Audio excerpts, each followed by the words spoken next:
Hello दोस्तों, मैं अमित कुमार सिंह आपका अमित सिविल सर्विसेज एकेडमी में बहुत बहुत स्वागत करता हूं। दोस्तों, हमारे चैनल पर आपको डेली बिहार करंट अफेयर्स मिलता है। साथ ही साथ आप बीपीएससी का टेस्ट सीरीज भी लगा सकते हैं। और हमारे चैनल पर आपको दोस्तों सारे के सारे प्रीवियस ईयर क्वेश्चन आपको मिलते हैं, वो बीपीएससी के हो, यूपीएससी के हो। और मैं दोस्तों आपके लिए आईएएस में जो यूपीएससी आईएएस में पूछे हुए प्रीवियस ईयर क्वेश्चन को लेकर आऊंगा, क्योंकि दोस्तों बिहार का एग्जाम का पैटर्न बीपीएससी का चेंज हो रहा है और उसमें यूपीएससी के भी क्वेश्चन पूछे आ सकते हैं। तो पूरा और लगभग दोस्तों आपको 1990 से लेके 2024 तक के सारे प्रश्न में लेकर आपको आऊंगा। पीटी के एग्जाम के लिए बहुत इंपॉर्टेंट रहेगा। तो दोस्तों देर ना करिए, हमारे चैनल से जुड़ जाइए, चैनल को सब्सक्राइब करिए, दोस्तों में शेयर करिए और दोस्तों आप देखते रहिए हमारे चैनल को। तो पहला क्वेश्चन लेते हैं, बिहार के किस जिले में स्थित राजीव नगर थाना को देश का 7वां सर्वश्रेष्ठ थाना चुना गया है? तो दोस्तों ये पटना में स्थित राजीव नगर थाना को देश का 7वां सर्वश्रेष्ठ थाना चुना गया है। केंद्रीय गृह मंत्री अमित शाह ने सम्मानित किया है सभी थानों को। बिहार के धनी पटना का राजीव नगर थाना देश का 7वां सर्वश्रेष्ठ थाना चुना गया है। यही नहीं, यह थाना रैंकिंग में बिहार के नंबर 1 थाने में शामिल हुआ है। दरअसल केंद्रीय गृह मंत्रालय की 2024 की जो रैंकिंग जारी की गई है, उसी में पटना के राजीव नगर थाने का चयन किया गया है। उड़ीसा के गंजम जिले के पट्टापुर थाने को दूसरा सर्वश्रेष्ठ थाना चुना गया है, जबकि तेलंगाना के राजेंद्र नगर पुलिस स्टेशन को देश का सर्वश्रेष्ठ पुलिस स्टेशन चुना गया है। बिहार के पुलिस महानिदेशक आलोक राज है। तो याद रखिए दोस्तों, बिहार का जो राजीव नगर थाना है वो 7वां सर्वश्रेष्ठ थाना चुना गया है पटना का। ठीक है। बिहार के किस जिले में स्थित गंगा नदी के किनारे स्थित ऐतिहासिक रामरेखा घाट के सौंदर्यीकरण के लिए बिहार पर्यटन विभाग ने 13 करोड़ 24 लाख रुपए मंजूर किया है? देखिए दोस्तों, बिहार का जो बक्सर जिला है वो गंगा नदी के किनारे स्थित है। बहुत सारे घाट है और यह ऐतिहासिक स्थल है। यहाँ पर दोस्तों पर्यटकों का हमेशा भीड़ लगा रहता है। यह वाराणसी के नजदीक है। वाराणसी से यह रेल और नदी के माध्यम से जुड़ा हुआ है। बक्सर का जिला जो है वो उत्तर प्रदेश से सटा हुआ जिला है। तो दोस्तों यहां पर पर्यटकों का भरमार रहता है। यूपी बिहार के लोग यहां पर स्नान करने, पूजा करने आदमी आते रहते हैं। तो इसी चीजों को देखते हुए बिहार के पर्यटन मंत्री नीतीश मिश्रा ने 13 करोड़ 24 लाख रुपए रामरेखा घाट के सौंदर्यीकरण के लिए मंजूर किए हैं। बक्सर ही वो जगह है दोस्तों जहां गंगा नदी बिहार में प्रवेश करती है। बक्सर का रामरेखा घाट अब नया रूप में दिखेगा। विकास एवं सौंदर्यीकरण कार्य के लिए पर्यटन विभाग से 13 करोड़ 24 लाख 26 हजार करोड़ की मंजूरी मिली है। इस योजना के तहत सुविधाओं में विस्तार किया जाएगा। Experience centre, mural arts, restaurant और सड़क का निर्माण होगा। म्यूरल आर्ट्स के जरिए इतिहास से जुड़ी जानकारी दी जाएगी। पर्यटन मंत्री नीतीश मिश्रा ने बताया कि रामरेखा घाट का इतिहास रामायण काल से है। यही वह पवित्र भूमि है जहां से पुरुषोत्तम राम ने अपने भाइयों के साथ गुरु विश्वामित्र से शिक्षा ग्रहण की थी। यहां हमेशा श्रद्धालुओं की भीड़ लगी रहती है, जिसको ध्यान में रखते हुए नए सिरे से यहाँ का विकास किया जाएगा। बक्सर के चौसा में गंगा नदी बिहार में प्रवेश करती है। बक्सर का युद्ध 1764 में हुआ था। चौसा युद्ध 1539 में शुरू हुआ था। बिहार के किस जिले में 30 नवंबर से 2 दिसंबर 2024 तक राज्य युवा उत्सव आयोजित किया जाएगा? तो दोस्तों देखिए, यह लखीसराय में आयोजित किया गया है। दीप प्रज्वलित कर देखिए विजय कुमार सिन्हा और पंचायती राज मंत्री केंद्रीय ललन सिंह इसका उद्घाटन किए हैं। बिहार के लखीसराय जिले में राज्य स्तरीय युवा महोत्सव 2024 का भव्य आगाज हुआ। डिप्टी सीएम विजय कुमार सिन्हा और केंद्रीय मंत्री ललन सिंह ने पीपल के पेड़ में जलार्पण और दीप प्रज्वलित कर कार्यक्रम का विधिवत शुभारंभ किया। उत्सव के रंगारंग कार्यक्रम में बिहार के 38 जिले से 1554 प्रतिभागी शामिल हुए हैं।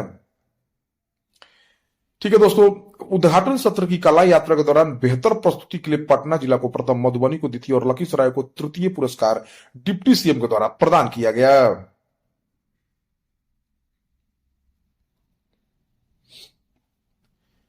पहली बार बिहार में स्थित कितनी शक्तिपीठों पर आधारित चित्र वाला पोस्ट कार्ड जारी किया गया? तो दोस्तों बिहार में स्थित 9 शक्तिपीठों पर आधारित चित्र वाला शक्तिपीठ जारी किया गया है। पहली बार डाक विभाग सर्कल की ओर से राज्य की तमाम शक्तिपीठों को एक पोस्ट कार्ड पर लाया गया है। बिहार के 9 शक्तिपीठ पर पिक्चर पोस्ट कार्ड निकाला गया है। इससे एक साथ तमाम शक्तिपीठ एक ही पोस्ट कार्ड पर होंगे। महिला सशक्तिकरण की दिशा में डाक विभाग का एक और कदम होगा। इस अवसर पर मुख्य अतिथि के तौर पर उप मुख्यमंत्री विजय कुमार सिन्हा ने बिहार डाक टिकट प्रदर्शनी 2024 में मौर्यकालीन कला और सिक्कों पर विशेष आवरण जारी किया है। आप देख सकते हैं दोस्तों, इसमें प्रेम कुमार शामिल हुए, श्रवण कुमार शामिल हुए हैं, आचार्य किशोर कुणाल भी है, मुख्य डाक अध्यक्ष अनिल कुमार ये भी है। पहली बार देश में वेद और उपनिषद पर विशेष आवरण जारी हुआ है। इसमें देखिए दोस्तों, माँ बड़ी पटन देवी या पर जो शक्तिपीठ है, यहाँ देवी सती का गिरा था दाहिना जांग। माँ छोटी पटन देवी, यहाँ पर देवी सती का गिरा था पट और वस्त्र। माँ शीतला देवी बिहार शरीफ में, यहाँ गिरा था देवी के हाथ का कंगन। माँ मंगला देवी भस्मकुट पर्वत गया में स्थित है, यहाँ पर देवी सती का स्तन गिरा था। माँ चामुंडा देवी रूपो गांव नवादा, यहाँ सती का सिर कटा हुआ गिरा था। माँ नाराचंडी मुंगेर, यहाँ पर माँ सती की दाहिनी आंख गिरी थी। उग्र तारा शक्तिपीठ सहरसा देवी सती की बाई आंख गिरी थी। अंबिका भवानी आमी छपरा देवी सती के जन्म स्थल और विश्राम स्थल का जगह है। तो इन 9 शक्तिपीठों पर जो आधारित चित्रकार्ड पोस्ट कार्ड जारी हुआ है। बिहार के किस जिले में 1300 एकड़ भूमि में वरनार जलाशय का निर्माण किया जा रहा है? तो दोस्तों जमुई जिले में, बिहार के जमुई जिले के सोना प्रखंड में 1300 एकड़ भूमि में वरनार जलाशय का निर्माण किया जाएगा। बिहार के जल संसाधन मंत्री विजय कुमार चौधरी है। बिहार के कितने जिलों में जैव विविधता पार्क बनाया जा रहा है? तो दोस्तों 3 जिलों में। बिहार के शहरों में प्रदूषण को कम करने के लिए 3 शहरों गया, औरंगाबाद और कैमूर में जैव विविधता पार्क बनाया जा रहा है। बिहार के वन एवं पर्यावरण मंत्री प्रेम कुमार हैं। बिहार में नशा मुक्ति जागरूकता अभियान पर 1 दिसंबर 2024 को होने वाले अंतर्राष्ट्रीय मैराथन में कौन खिलाड़ी भाग लेंगे? तो दोस्तों वो साइना नेहवाल हैं। बिहार में नशा मुक्ति का संदेश देने के लिए 1 दिसंबर को पटना मैराथन होगा। यह 4 श्रेणियों में आयोजित होगा। 42 किलोमीटर के फुल मैराथन में, 521 किलोमीटर के हाफ मैराथन में, 2010 किलोमीटर में 3000 और 5 किलोमीटर में 4500 प्रत्याशी भाग लेंगे। प्रतिभागियों का उत्साह बढ़ाने के लिए भारतीय बैडमिंटन खिलाड़ी साइना नेहवाल भी कार्यक्रम में शिरकत करेंगी। दौड़ की शुरुआत गांधी मैदान से की जाएगी। ठीक है दोस्तों, नीतीश सरकार ने 1 अप्रैल 2016 में बिहार में शराबबंदी की घोषणा की थी। बिहार सरकार के मद्य निषेध मंत्री रत्नेश सदा हैं। बिहार किलकारी भवन के किस छात्र का चयन क्रिएटिव माइंड्स ऑफ टुमारो के तहत 55वें भारतीय अंतर्राष्ट्रीय फिल्म महोत्सव के लिए हुआ है? तो दोस्तों अमित राज का। भारतीय अंतर्राष्ट्रीय फिल्म महोत्सव के 55वें संस्करण जो गोवा में आयोजित हो रहा है, उसमें क्रिएटिव माइंड्स ऑफ टुमारो की वार्षिक कौशल और प्रतिभा प्रतियोगिता में किलकारी के अमित राज का चयन हुआ है। यह पहल सूचना और प्रसारण मंत्रालय और राष्ट्रीय फिल्म विकास निगम द्वारा 2021 में शुरू की गई थी, जिसका उद्देश्य युवाओं को फिल्म निर्माण के क्षेत्र में अपना टैलेंट प्रदर्शित करने का अवसर प्रदान करना है। अमित राज की रचनात्मक यात्रा किलकारी में नाटक विधा से शुरू हुई। वे अब तक 50 से अधिक थिएटर नाटकों, 10 से अधिक कठपुतली शो और 16 से अधिक लघु फिल्मों का निर्देशन कर चुके हैं। 50 से अधिक वीडियो संपादित भी किए हैं। अमित ने विभिन्न फिल्म फेस्टिवल में भाग लिया और कई पुरस्कार भी जीते हैं। देश का प्रतिष्ठित India sports award 2024 award Bihar राज्य को दिया गया है। देश का प्रतिष्ठित इंडिया स्पोर्ट्स अवार्ड 2024 का अवार्ड शनिवार की शाम दिल्ली में फिक्की कमीशन हॉल में गणमान्य लोगों की उपस्थिति में इस साल बिहार को मिला है।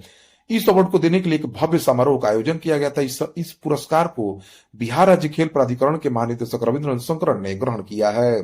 देश के प्रतिष्ठित संस्था फिक्की की तरफ से इस अवार्ड को इमर्जिंग स्टेट प्रमोटिंग स्पोर्ट्स श्रेणी के अंतर्गत दिया जाता है। यह पुरस्कार फिक्की टर्फ 2024 के 14वें वैश्विक खेल शिखर सम्मेलन का हिस्सा है, जिसके लिए इस साल खेल के क्षेत्र में निरंतर बढ़ती भागीदारी, उत्कृष्ट प्रयास और अंतर्राष्ट्रीय स्तर की प्रतियोगिताओं के बेहतर और सफल आयोजन के मद्देनजर देखते हुए बिहार को दिया गया है।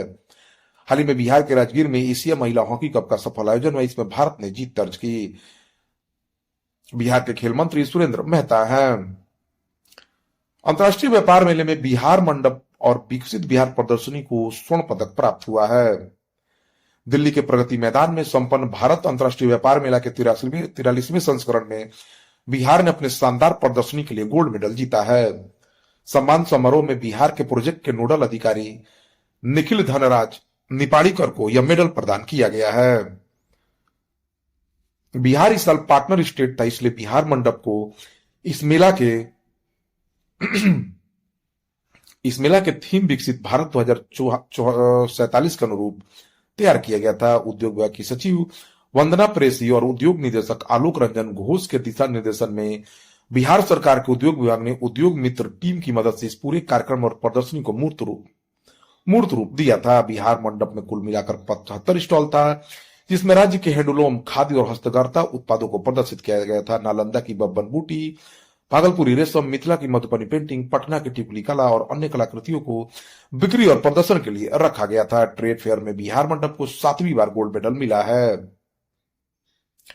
बिहार गन्ना उद्योग विभाग मंत्री कृष्णनंदन पासवान के अनुसार वित्तीय वर्ष 2023-24 में बिहार में कितना चीनी उत्पादन हुआ है, तो 6.87 मीट्रिक टन। ठीक है, जबकि इसी दौरान कुल इथेनॉल उत्पादन 86,300 किलोलीटर रहा है। बिहार उद्योग मंत्री नीतीश मिश्रा के अनुसार 2023 में बिहार में कितने पर्यटक घूमने आए, तो 8,21,32,277। ठीक है दोस्तों, बिहार में 7 वर्षों में 21.21 करोड़ पर्यटक बिहार घूमने आए हैं, जिसमें 35.92 लाख विदेशी पर्यटक हैं। पर्यटन मंत्री नीतीश मिश्रा ने जदयू के सदन में पूछे गए सवाल के उत्तर में जानकारी दी है। नीतीश मिश्रा ने कहा कि 7 वर्षों के दौरान सबसे अधिक पर्यटक 2023 में 8,21,32,277 पर्यटक आए हैं। इस वर्ष सितंबर 2024 तक 4.63 करोड़ देशी और विदेशी पर्यटक आए हैं।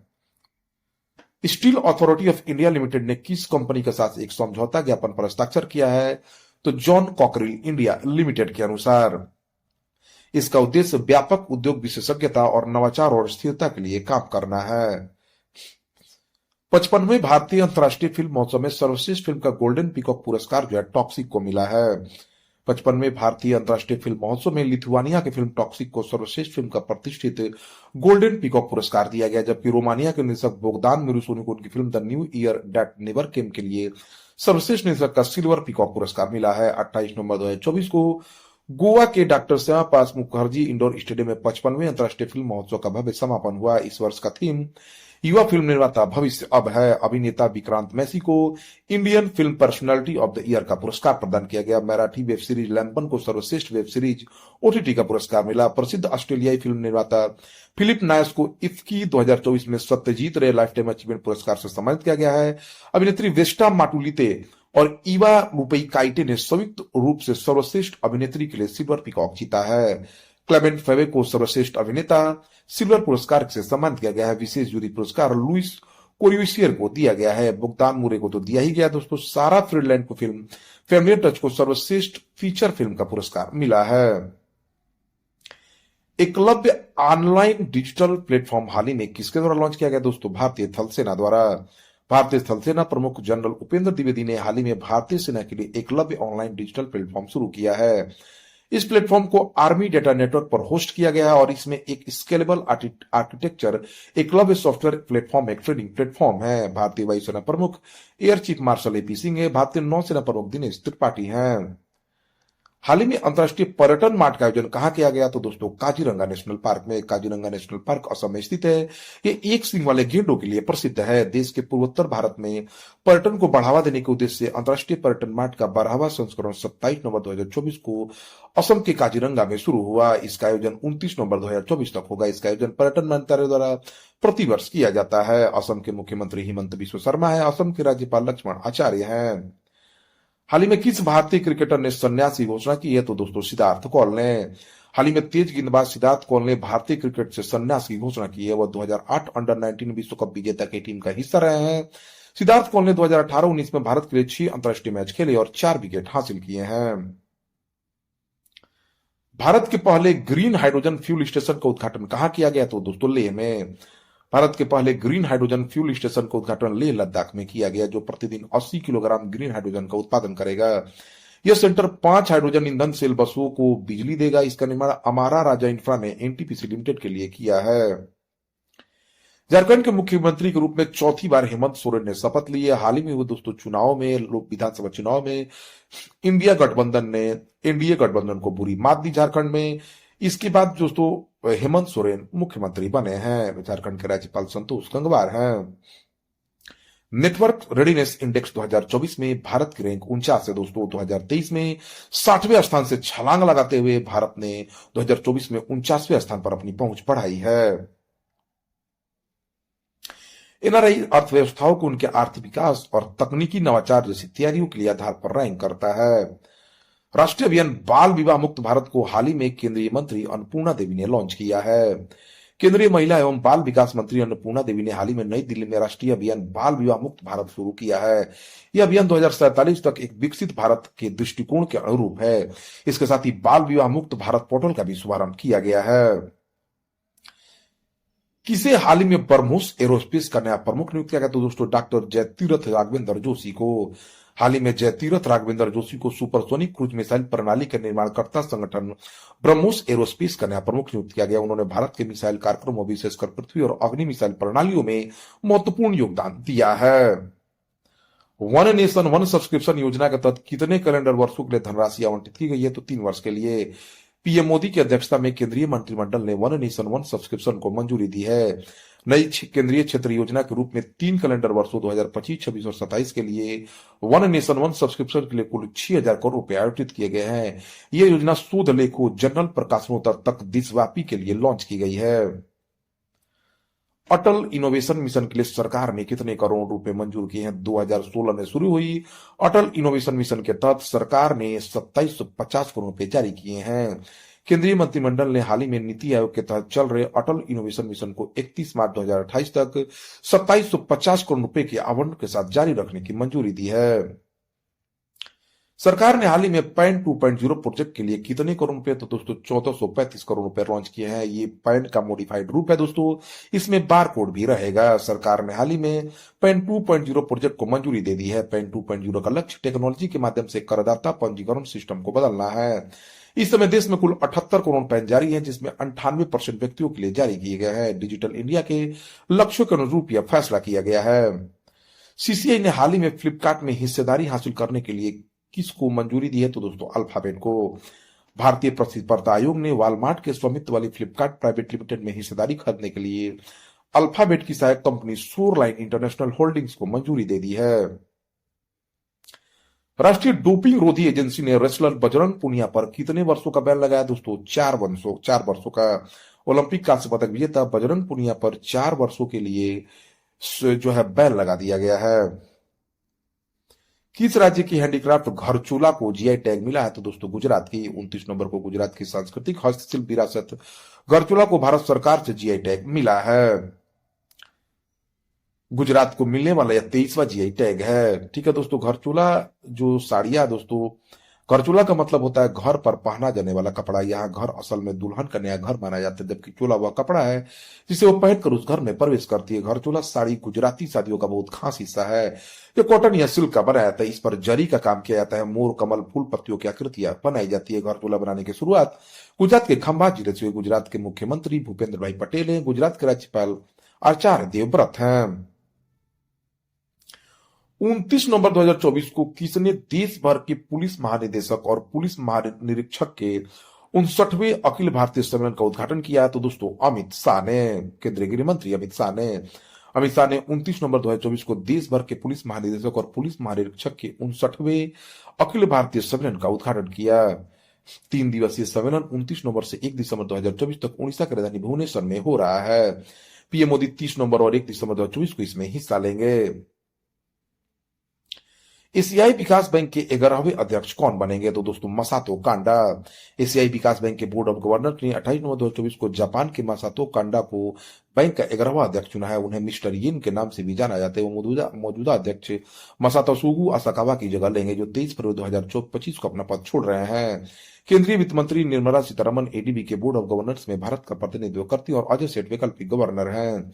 जापान और संयुक्त राज्य अमेरिका एडीबी के सबसे बड़े शेयर होल्डर है। दोनों की इक्विटी हिस्सेदारी 15.6% है। चीन 6.4 के साथ तीसरा और भारत 6.3% शेयरों के साथ चौथा बड़ा शेयर होल्डर है। पश्चिमी देशों के बीच आपसी समझ के कारण 1966 में इसकी स्थापना के बाद से एक जापानी को एडीबी का अध्यक्ष चुना जाता रहा। एशियाई विकास बैंक दुनिया भर में स्थापित बहुपक्षीय विकास बैंकों में से एक है। यह बैंक विकास के लिए सदस्य देशों को कर्ज देता है और गरीबी उन्मूलन में मदद करता है। एडीबी में 69 सदस्य देश है। इसका मुख्यालय मंडलोयुंग सिटी मेट्रो मनीला फिलीपींस में है। भारत और कौन सा देश मिलकर नौसेना के लिए इलेक्ट्रिक प्रोपेल्शन सिस्टम को डिजाइन कर रहे हैं? तो दोस्तों ब्रिटेन। 28 नवंबर को भारत और ब्रिटेन के रक्षा मंत्रालयों ने इलेक्ट्रिक प्रोपेल्शन सिस्टम के डिजाइन और विकास पर सहयोग से जुड़े समझौतों पर साइन किए हैं। भारत की तरफ से यह समझौता नेवल सिस्टम के ज्वाइंट सेक्रेटरी राजीव प्रकाश ने किया। वही यूके डिफेंस मिनिस्ट्री के एडमिरल स्टीव मैकार्थी ने ब्रिटेन सरकार की तरफ से एग्रीमेंट पर साइन किया। प्रोपेल्शन सिस्टम रॉकेट या मिसाइल को लॉन्च करने के लिए इस्तेमाल में लाया जाता है। यह समझौता इलेक्ट्रिक प्रोपेल्शन पावर की साझेदारी की तीसरी बैठक में किया गया है। तो दोस्तों यह रहा 27 से 30 नवंबर 2024 के सभी इंपॉर्टेंट बिहार करंट अफेयर्स, राष्ट्रीय और अंतर्राष्ट्रीय